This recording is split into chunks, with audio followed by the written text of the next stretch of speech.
Being here in the States, I'm lucky to be able to check out various phones from around the world, even though they might only be available in other markets.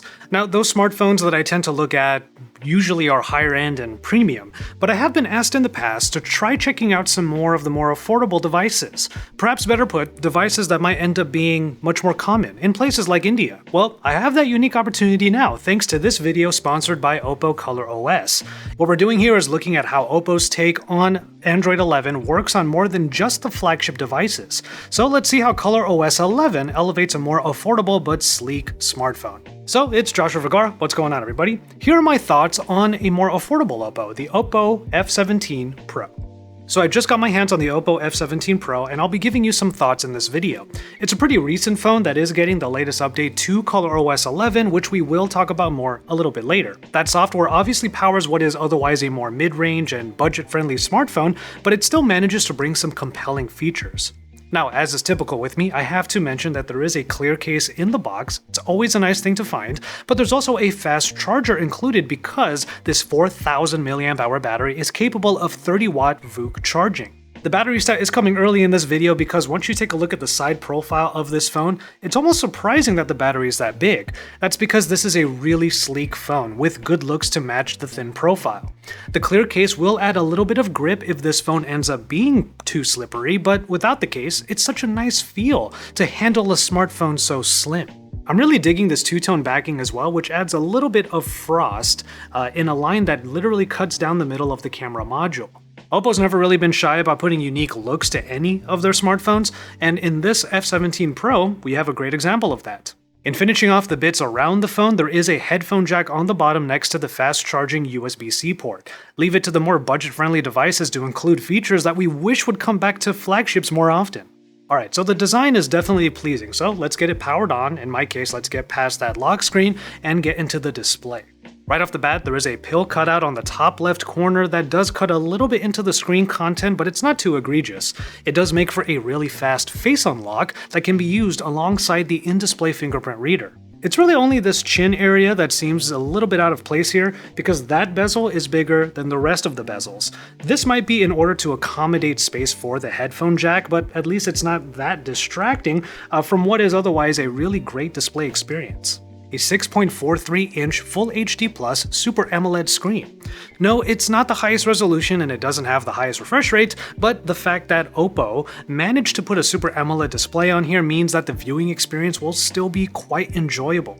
It will also provide ColorOS 11 a little better of a canvas for certain features like a customizable always-on display. And for most people, this display will undoubtedly be a highlight of the overall experience with the affordable F17 Pro. So thank goodness that all the bits around the phone are really good because maybe the one place you might feel a pinch is in the performance. Now, this isn't to say that the MediaTek Helio P95 is bad, it's just wading in waters full of comparable and competitive processing packages. That said, the other specs that include 8GB of RAM and expandable 128GB of storage definitely help make sure that even if there might be the occasional stutter or the need for medium settings in games like Call of Duty Mobile, the experience will still be pretty good overall.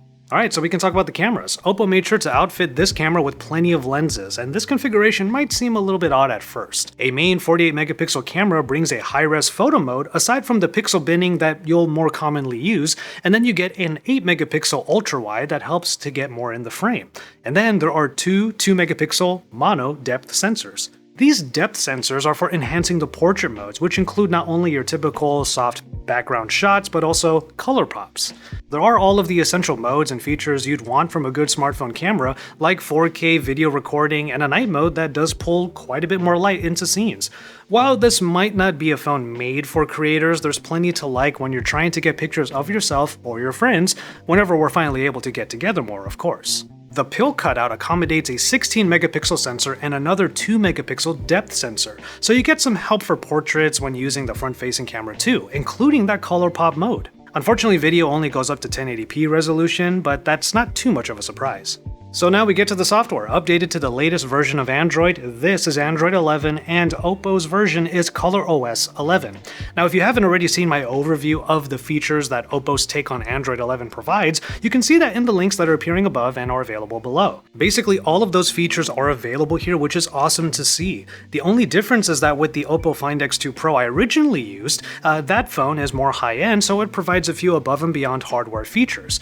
In this case, the F17 Pro just is working with a different set of tools. But certain marquee features are here, like the custom AOD, which again speaks to the thoughtful inclusion of the Super AMOLED display. The AOD is just one of many different customizations that are all put together in one settings page where many different parts of the interface can be changed. Some of the pre-made configurations for the AOD already look pretty dope, like this side version of a text display, but high levels of personalization can be achieved via custom designs. And again, due to the AMOLED screen, only those pixels will show up when the always-on display is active. Now, deep blacks from the display are always a highlight, but that level of contrast can make the dark mode a little tough on the eyes.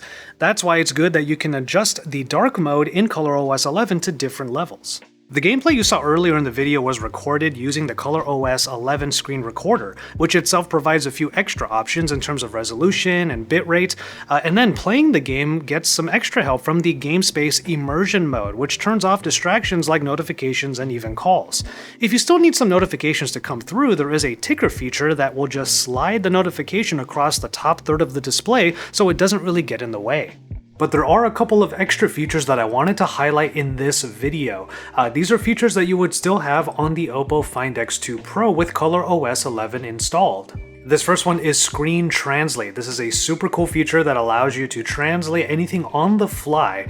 There are a couple of ways to trigger this. So let's say you're looking at some sort of website and you want to translate everything on that website. What you can do is just open up the Smart Sidebar, which is this little floating bar on the side that gives you a number of shortcuts, one of which is called the Screen Translate. Essentially, it will take a screenshot of your current setup, and then it will use Google Lens and Google Translate to translate all of the words on the fly to whatever language you need it to be. But then it gets even cooler from there, because in ColorOS 11 there's another shortcut that OPPO bundled in with Screen Translate, and that is the 3-finger screenshot. You just have to hold 3 fingers on the screen, and then you will be able to size up a screenshot so that you only have to select the amount of text that you need, like let's say a paragraph.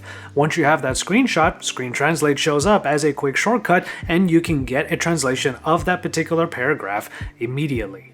Another feature that I wanted to highlight is called Flex Drop. Now, let's say you're in something like Twitter. You would swipe up and hold, just like you would for a full screen gesture, and then you keep your finger there and drag down to where you see this little icon for the floating window.